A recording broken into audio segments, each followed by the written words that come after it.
We identified significant inaccuracies and omissions in each of the 4 applications, 7 in the first application and a total of 17 by the final renewal application. For example, the Crossfire Hurricane team obtained information from Steele's primary subsource in January 2017 that raised significant questions about the reliability of the Steele report. This was particularly noteworthy because the FISA applications relied entirely on information from the primary subsource's reporting to support the allegation that Page was coordinating with the Russian government on 2016 U.S. presidential election activities. All of the applications also omitted information that the FBI had obtained in August 2016 from another U.S. government agency detailing its prior relationship with Page, with Carter Page, including that Carter Page had been approved as an operational contact for that other agency from 2008 to 2013, that Page had provided information to the other agency concerning his prior contacts with certain Russian intelligence officers, and that an employee of that other agency assessed that Carter Page had been candid with them. The FBI never followed up on that information.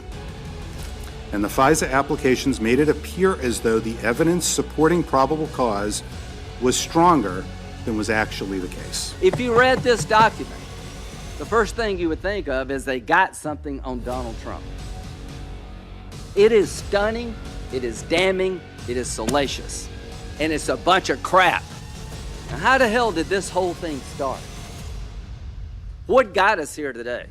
So I have to ask, what is the reaction of the Clinton campaign to these DNC leaked emails suggesting that top officials, including the CFO there, were actively discussing ways to hurt Bernie Sanders in the primaries? What's disturbing to us is that experts are telling us that Russian state actors broke into the DNC, stole these emails, and other experts are now saying that the Russians are releasing these emails for the purpose of actually helping Donald Trump.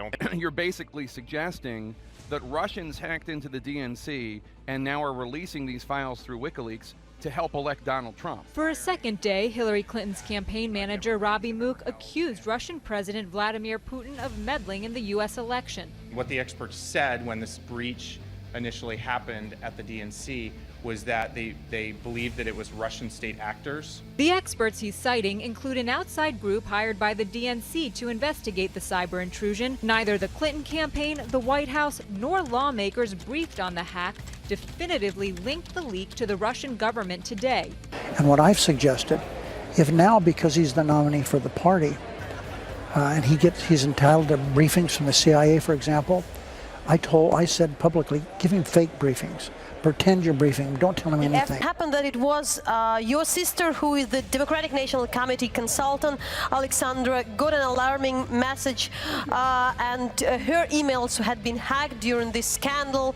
It was on the WikiLeaks, and her story was exactly about Paul Manafort, who was working with Viktor Yanukovych, currently with Donald Trump. Can you elaborate more on that story? Yeah, well, as you know, Natalia, I have friends who are journalists who asked to speak with my sister, and I just keep saying no because right now is just not a good time for her. She is, working for the DNC right now, and she has a lot on her plate with this election. It's very much an all hands on deck election. Things are extremely serious. Things are very, very scary here. Another bombshell from the Trump campaign today, the resignation of the embattled campaign chairman, Paul Manafort, amid a wave of bad headlines and growing questions about Manafort's connections to Russia. Manafort has business connections to 2 oligarchs, one Russian, one Ukrainian. Our intelligence community just came out and said in the last few days that the Kremlin, meaning Putin and the Russian government, are directing the attacks, the hacking on American accounts to influence our election. And WikiLeaks is part of that, as are other sites where the Russians hack information. We don't even know if it's accurate information. This has come from the highest levels of the Russian government, clearly from Putin himself, in an effort, as 17 of our intelligence agencies have confirmed, to influence our election. Report from Mother Jones claims a Russian operation has been working for years to cultivate and assist Donald Trump. The veteran spy who I talk about in my story, he has no beef with Trump. He has no interest in helping Hillary Clinton. You know, it seems like you can't handle the truth. Yeah. Our nation's 17 federal intelligence agencies say that they are confident that Russia directed these cyber attacks and that they were intended to interfere with the U.S. election process. They could not have taken place without the approval at the highest levels of the Kremlin. That's speculation, and we've seen a lot. Well, it is speculation. That's it is not speculation. You can only say speculation. Statement of fact? It is a statement of the intelligence community's best assessment, okay. and you can quarrel with that thing. You're going to have to move your show to RT Russian television. Now President Obama is ordering the intelligence community to conduct a full review of Putin's meddling. This morning, the president-elect's transition team finding itself in a war of words with America's intelligence agencies. Now, these agencies, according to two new published reports, have concluded that Russia was deliberately working to sway the election towards Trump. This morning, the Washington Post reporting that a secret CIA report found Russia interfered in the U.S. election to help Donald Trump win the White House. The Central Intelligence Agency is confident that a Russian hacking plot tried to influence the U.S. presidential election in favor of Donald Trump. The evidence that the Russians were trying to influence the U.S. election dates back to mid-June when private emails, opposition research, and campaign information stolen from the Democratic National Committee appeared online. The CIA has concluded that Russia intervened in the election to help you win the presidency. Your reaction? I think it's ridiculous. Every major U.S. intelligence agency concluding that Russia did, in fact, interfere with the election. 17 U.S. intelligence agencies reached a consensus back in October that the Kremlin had orchestrated hacks of Democratic Party organizations and individuals in the United States. You would really have to, I think, be willing to blind yourself to the fact that all of the and I'm cabined by only talking about the public information, but all of the disclosures, all of the dumping of information was uniformly designed to hurt Secretary Clinton and help Donald Trump. And now the Clinton campaign is backing a demand from Electoral College electors. We're asking for a full intelligence briefing on the matter ahead of their official vote on December 19th. Essentially, they should be given that security clearance so that they can be party to whatever these investigations find out and uncover about Russians' involvement in this election. And the DNC was hacked. Everybody knew that. We knew WikiLeaks was coming out, drip by drip by drip. They wouldn't do it all at once, of course, because they were coordinating this, obviously, with the Trump folks and the Russians. Just to clarify, did he say that the Russians were coordinating with the Trump campaign? Based on uniform intelligence assessments, the Russians were responsible for hacking. Officials have told CBS News that American intelligence agencies believe Putin at some point was directly involved in the hacking around the election, and they believe Putin approved spreading the information. My primary concern was making sure that the integrity of the election process was not in any way damaged.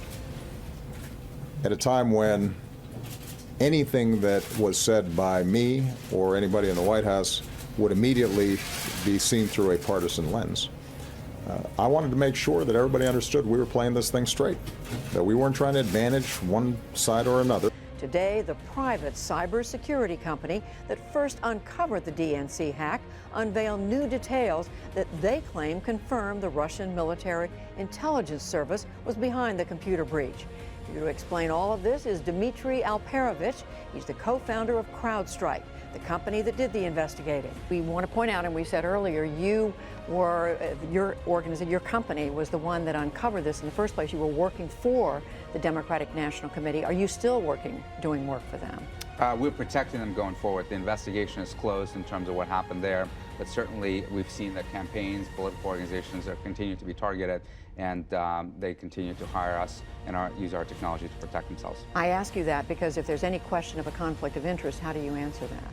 Well, this report was not about the DNC. This report was about a new investigation we've uncovered about what these Russian actors were doing in eastern Ukraine in terms of locating these artillery units of the Ukrainian army and then targeting them. So what we just did is said that it looks exactly the same to the evidence we've already recovered from the DNC, linking the two together. So WikiLeaks, the organization that produced these leaks about the Democrats in the election, founded by Julian Assange, he told me in an interview last fall, he reiterated just in the last couple of days, that WikiLeaks did not get this information from the Russians or from any state actor. So how does that square with what you're saying?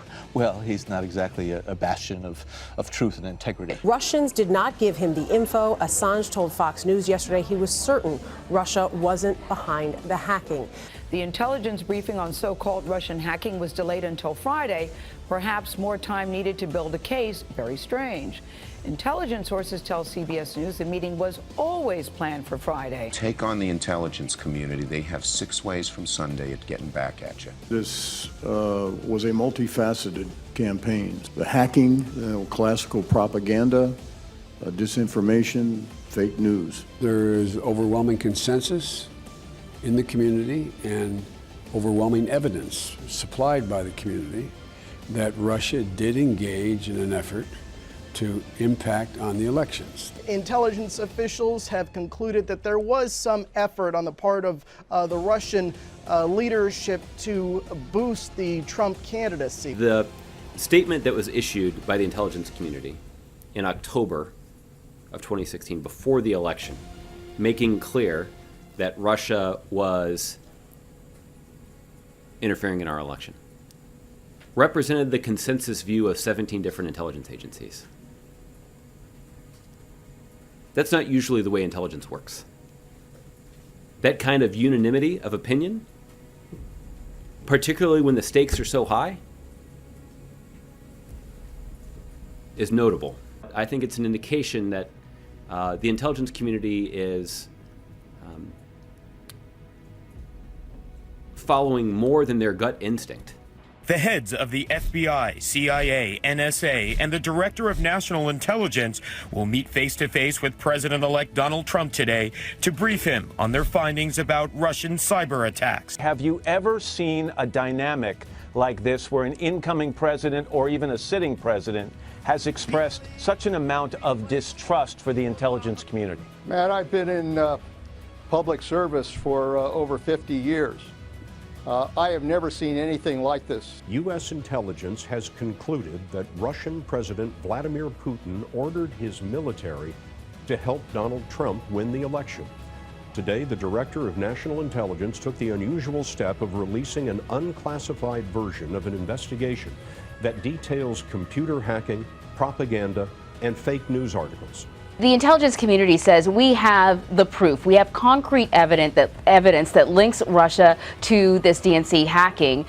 Do you think that it's going to be good enough for Donald Trump? U.S. intelligence officials are heading into this afternoon's meeting at Trump Tower united in their belief that the Russians meddled in the U.S. election.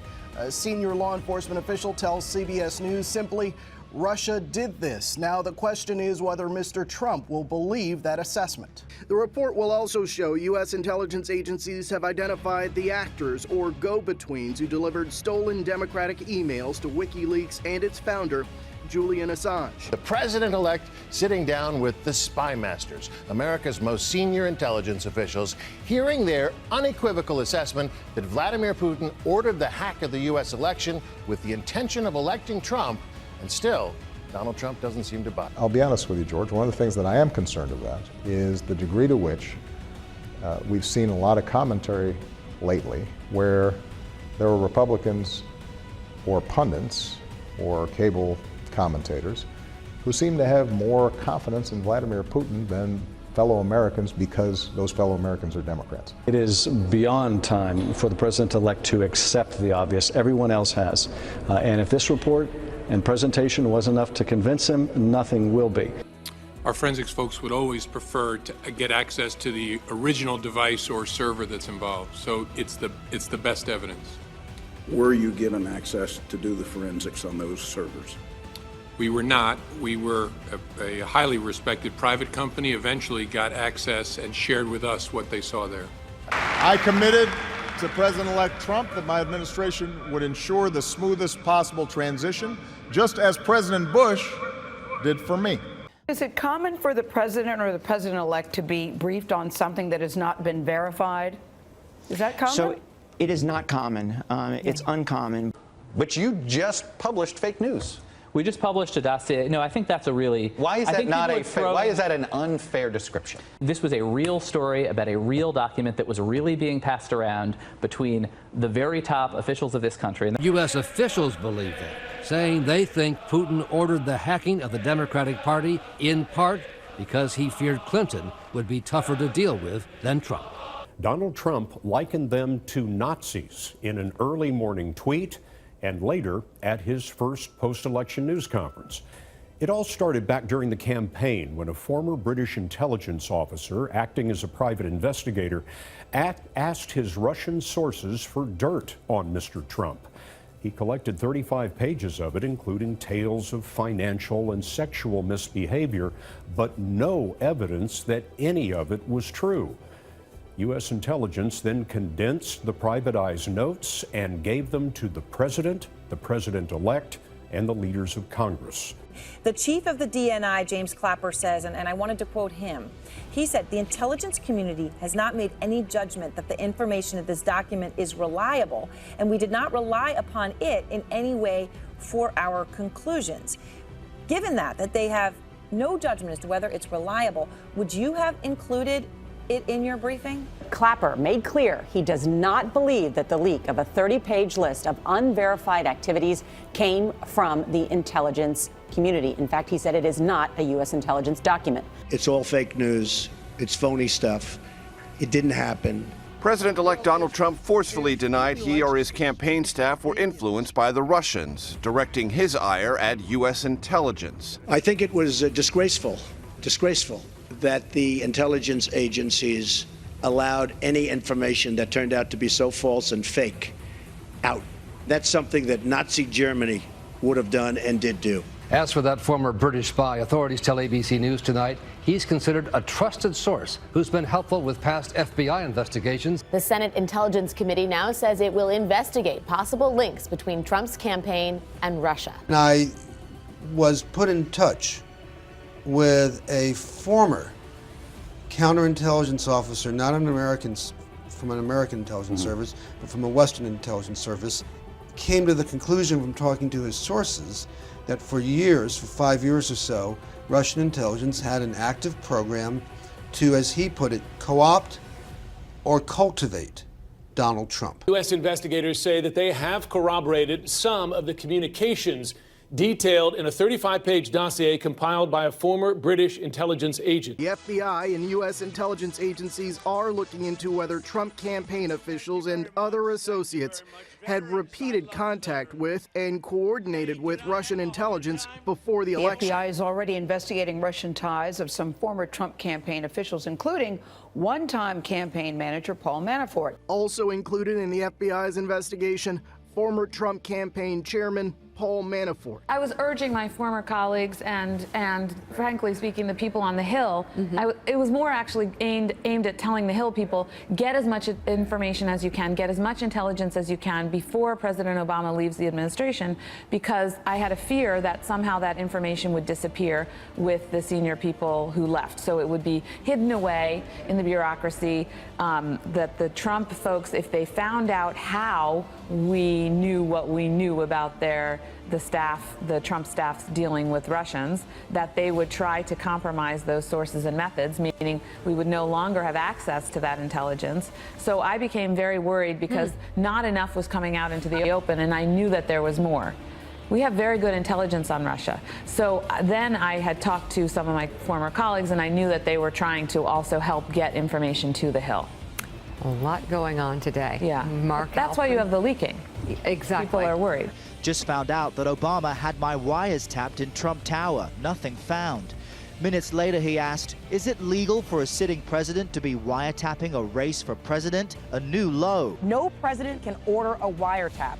Those restrictions were put in place to protect citizens from people like you. For the part of the national security apparatus that I oversaw as DNI, there was no such wiretap activity mounted against the president-elect at the time, or as a candidate, or against his campaign. If the FBI, for instance, had a FISA court order of some sort for a surveillance, would that be information you would know or not know? Yes. You would be told this? I would know that. If there was a FISA court order? Yes, something like this, absolutely. And at this point, you can't confirm or deny whether that exists? I can deny it. There is no FISA court order? Not to my knowledge. Of anything at Trump Tower? No. We're hearing from James Clapper and others there wasn't a FISA warrant, but if there was, that would mean that the government believed that there was illegal activity happening in or around the Trump organization, which would be very, very damaging for this president. The FBI has asked the Department of Justice to publicly deny the wiretapping allegations, which DOJ has not done. Right. What does this suggest to you? The wiretapping has been discussed in the New York Times, BBC, Fox News, and we believe that it should be looked at by the House Intelligence Committee. I have got to stop you right there. Every single article you just mentioned does not back up the president's claim that President Obama had him wiretapped. One of them, based on anonymous sources, says there might have been a court-ordered FISA wiretap. That has been denied by the former director of national intelligence. I think the bigger question here is let's let the House Intelligence Committee do its job, George. That is not true. They committed over the weekend. Sarah, hold on a second. Hold on a second. That is not true. There is a world of difference between an illegal wiretap ordered by a president and a court-ordered wiretap approved by a federal judge. There's a world of difference between those two things.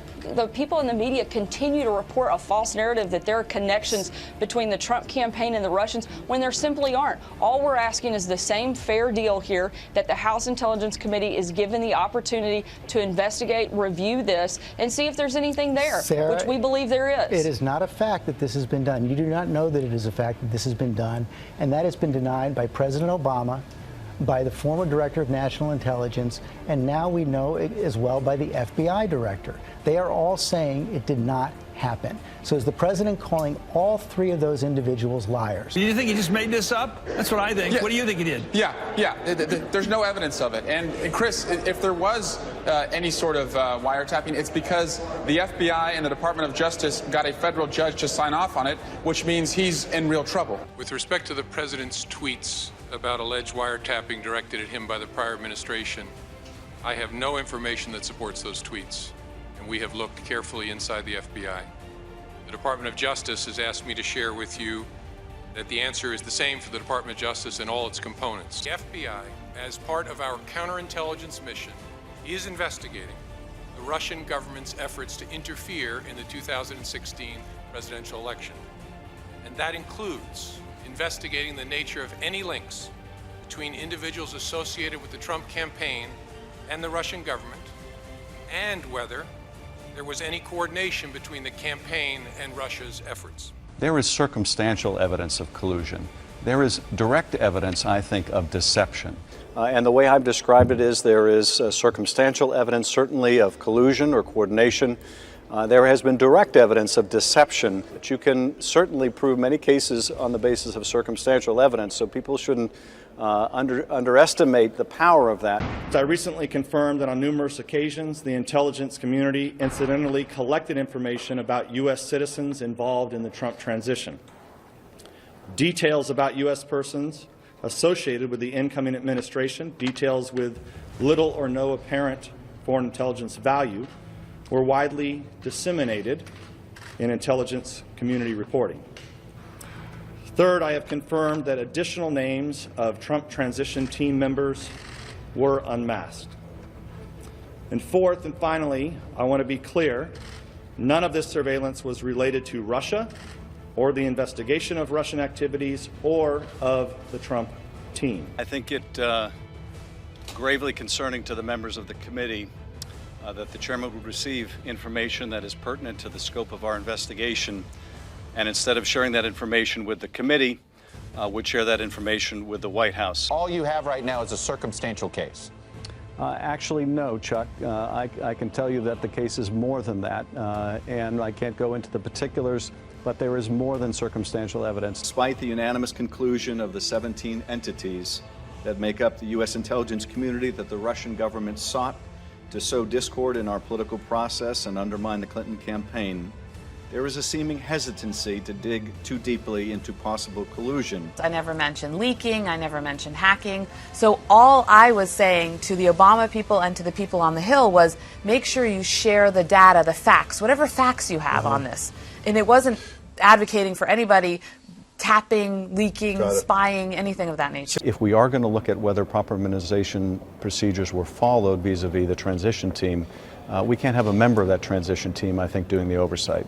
So in those two areas, I think it makes sense for the chairman to recuse himself. Now we're going to dig into that story about Obama National Security Advisor Susan Rice and the questions over how and why she unmasked Trump administration officials named in intelligence reports. Former National Security Advisor Susan Rice has emerged as the central figure in President Trump's long-running claims that President Obama either ordered or tolerated some form of surveillance of Mr. Trump and his associates, and the motives were more about politics than national security. The allegation is that somehow Obama administration officials utilized intelligence for political purposes. That's absolutely false. And I think it's important for people to understand what incidental means. There's an established process for senior national security officials to ask for the identity of U.S. persons in these reports. The Americans who were talking to those targets may have been picked up. The Washington Post today calls the latest claims about Susan Rice anatomy of a fake scandal ginned up by right-wing media and Trump. And on this program tonight, we will not insult your intelligence by pretending otherwise, nor will we aid and abet the people who are trying to misinform you, the American people, by creating a diversion. The Washington Post is reporting tonight that the FBI obtained a secret FISA court order last summer to monitor the communications of Carter Page. What the FBI did was obtain a FISA warrant to basically monitor the communications of Carter Page. The Washington Post says a judge agreed there was reason to believe Carter Page was acting as an agent of Russia. To monitor Carter Page, FBI agents had to provide evidence to a secret court, indicating that the former Trump campaign advisor was acting as a foreign agent. A FISA warrant has been issued. It is a very, very, very serious matter. They had to present this evidence to a court, to an independent court. They had to be convinced that this at least was evidence worthy of investigation. So what could they have been thinking of?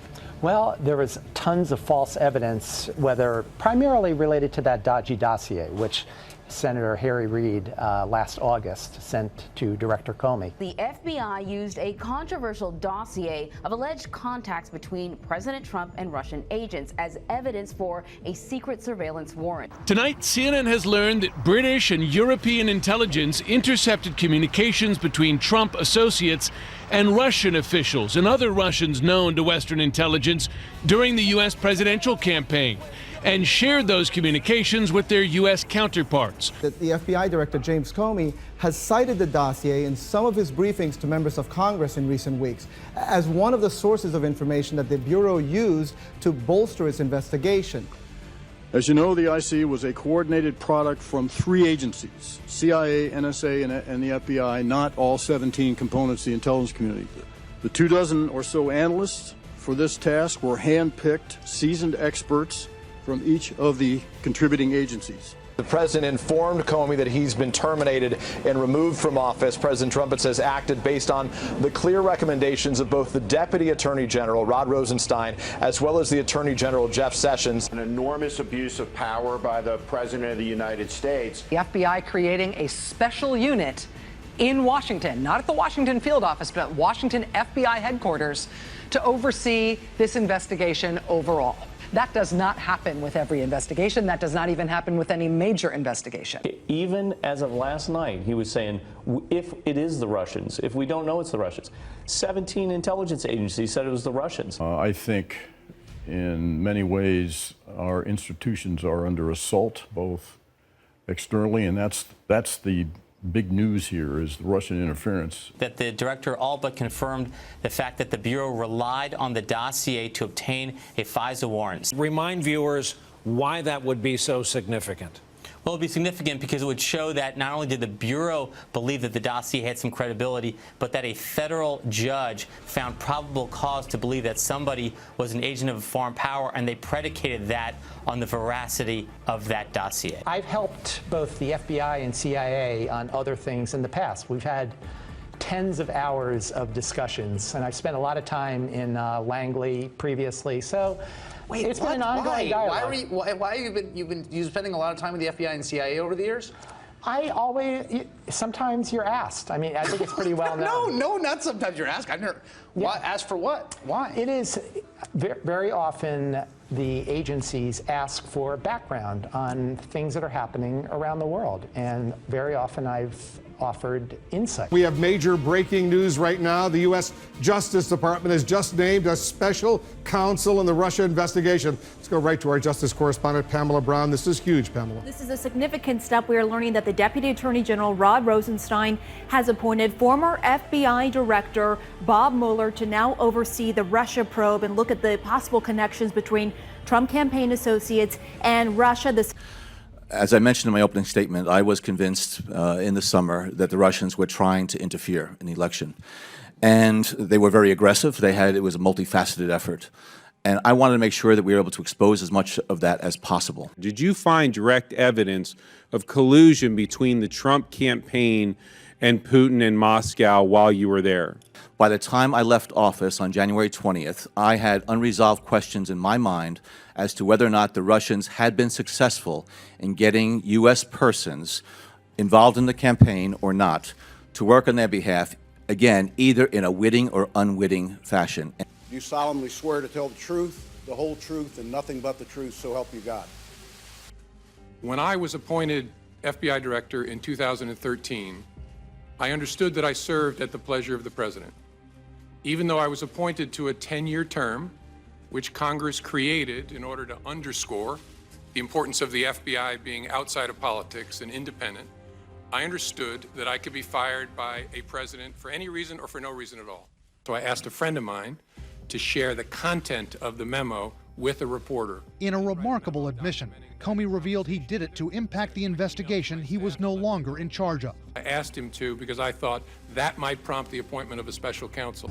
So if that report is correct, this email disclosed to the Trump campaign the truth that the Russian government had damaging information, that they wanted to help elect Donald Trump. Complete double standard that we've seen out there, where we saw there was absolutely collusion between the DNC going and sitting down with the Ukrainians to try to dig up information on President Trump. I will say this, it's not apples to apples. It just isn't apples to apples here, but it doesn't mean that what happened with the Ukrainians isn't also some type of fruit. It may be, maybe a cherry or a cranberry, but this consultant to the DNC, according to Politico, did have, interaction with the Ukrainians. It's just at a different. But isn't that a red herring? As well. No, let me be clear. Let me be real clear here. That's a red herring. This notion of looking at why this whole investigation began into the possibility of conspiracy between the Trump campaign and the Russians. We had career people going through the FISA court. The Ukrainian government was giving information to the DNC and to Hillary Clinton's people on who? Donald Trump. So we're acting as this doesn't happen like happens in the vacuum. But let's look at it very quickly. Yeah. Ukraine is not Russia, okay? Well, wait a minute. You can get Oppo research from whoever you want. Wait a minute. But if you solicit information from a foreign government, let alone a hostile one, you could be in trouble with the FEC. But again, I don't want to talk about legality. That's not my place. You just said that if it's the Ukrainians, it's okay. If it's the Russians, it's not. That's not the law. And you know that, and I don't. And tonight, in fact, 2 new bombshells have just dropped. One is from CNN and one is from the New York Times. The New York Times reports tonight, just within the last couple of hours, that the president's campaign chairman, Paul Manafort, has been informed by federal prosecutors that they intend to indict him. Hard to understand the conduct of the people around Donald Trump unless they're really guilty. And what you're seeing here is increasing evidence that Paul Manafort committed federal crimes. They would not have been able to get that wiretap without some suspicion that he was a foreign agent. And that's why the FBI got the renewed wiretap in 2016. That same man, Trump campaign chairman Paul Manafort, has been extensively wiretapped by law enforcement officials, both before and after last year's presidential election. And CNN is reporting this morning that U.S. investigators wiretapped Manafort under secret court orders before and after the 2016 election. Manafort was forced to resign as Trump's campaign manager in August of 2016 amid scrutiny over his business relationships with pro-Russian figures. What does it mean? What are the implications of what we see happening in Paul Manafort's case? That he has information to pressure Manafort and can use that information as a can opener to go and get whatever it is that he wants and make Manafort talk. Investigators have multiple wiretap conversations between Manafort and Russian individuals. The intercepts were part of a wide-ranging FBI counterintelligence operation. That investigators got a FISA warrant to wiretap Manafort before and after the election. What's your reaction to that? Well, I can't comment on a specific FISA order. I said some things about this on Meet the Press on the 5th of March, and I stand on that statement. I will say that for the part of the national security apparatus that I oversaw as DNI, there was no such wiretap activity mounted against the president-elect at the time, or as a candidate, or against his campaign. The president's allies say that the fact that Manafort was wiretapped proves that the president was right to accuse the former president of wiretapping him, and you were wrong. What's your response? Well, I stand on that statement that you just replayed. If the FBI, for instance, had a FISA court order of some sort for a surveillance, would that be information you would know or not know? Yes. You would be told this? I would know that. If there was a FISA court order? Yes. And I cannot comment on the media reporting, which is all we have, about a FISA warrant allegedly lodged against Mr. Manafort. I can't comment on that. I will simply reiterate what I said in March, and I stand on that. I can deny it. There is no FISA court order? Not to my knowledge. Of anything at Trump Tower? No. There is, as far as Trump Tower being wiretapped, according to the president, you say what? I stand on what I said on the 5th of March on Meet the Press, as you just replayed it. There was no such wiretap activity. Did you know about a FISA warrant against Paul Manafort at the time? I did not. If the FBI, for instance, had a FISA court order of some sort for a surveillance, would that be information you would know or not know? Yes. Commenting on, FISAs are classified. And so, even if I knew something about it, I couldn't, and I don't. And I will just conclude by saying I stand on what I said on the 5th of March. I can deny it. There is no FISA court order? Not to my knowledge. Is it possible the president was picked up in a conversation with Paul Manafort? It's certainly conceivable. Yeah, is it likely? I can't say. I wouldn't want to go there, but I will say it's possible. Knowing that the Clinton campaign and the Democratic Party funded the research behind the Christopher Steele dossier for those 6 months last year, does that shed any meaningful light in your committee's investigation into the Russian attack, or whether they had help? Not particularly, no. But it doesn't really shed any light where we really need light shed, and that is how much of what Mr. Steele found can be corroborated, how much of it is accurate. We've been working hard to answer those questions, which are really what the American people need to know. And indeed, some of the dossier has been corroborated, but I don't think it really adds much value to know who paid for it necessarily. The plain fact is sometimes what is uncovered in opposition research turns out to be true. During last year's campaign, reporter Ken Vogel had sources telling him the Clinton campaign was helping to finance that now infamous dossier researching Donald Trump's contacts with Russians. But Vogel tweets, when I tried to report this story, Clinton campaign lawyer @Mark Elias pushed back vigorously, saying you or your sources are wrong. Well, we know today Ken's sources were right. The source now confirms to CNN a development reported last night by the Washington Post. Both the Hillary Clinton campaign and the Democratic National Committee helped fund the dossier research. Maggie Haberman of the New York Times went further, saying folks involved in funding this lied about it, and with sanctimony, for a year. The law firm that represented both the Democratic National Committee and the Hillary for America campaign has confirmed that it paid Fusion GPS in April of 2016 to perform a variety of research services. But eventually the FBI was interested in Christopher Steele continuing his work, so they obviously previously viewed him as a credible enough source to explore the potential of entering an agreement with him so that he would continue his work looking into these alleged ties between the Trump campaign and Kremlin officials. But should they have come clean during this massive investigation with all the focus on the Russian connection of Donald Trump? Why wouldn't the Democrats come out and say, okay, we paid for it, instead of letting it leak out now when it now brings into question the whole effort? Why weren't they clean? Why did they hide this? Why did Hillary Clinton hide this? I just want to remind our viewers, look, it's about 30 pages or something. It's obviously widely available out there. We don't talk about it because it hasn't been verified, but we have confirmed that some of the conversations as reported in this dossier between foreign nationals did occur.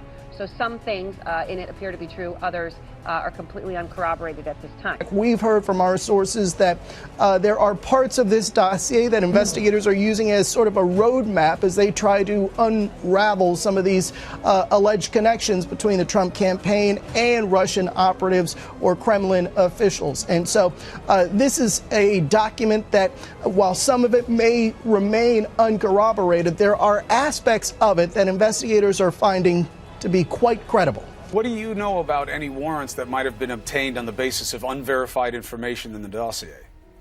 Well, I can't speak to what warrants may or may not have been obtained.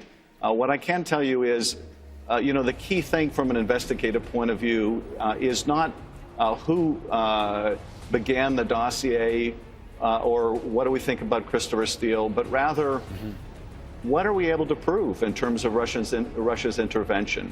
And on that score, I think we've made a great deal of progress, and we learn more every day in terms of the Russians' hacking and dumping operation, in terms of the Russian social media operation, and indeed the issue of the connections between the Russian government and the Trump campaign. I think with respect to the dossier itself, the key thing is, it doesn't matter who paid for it. It's what the dossier said and the extent to which it's corroborated or not. We had some concerns about it from the standpoint of its sourcing, which we couldn't corroborate.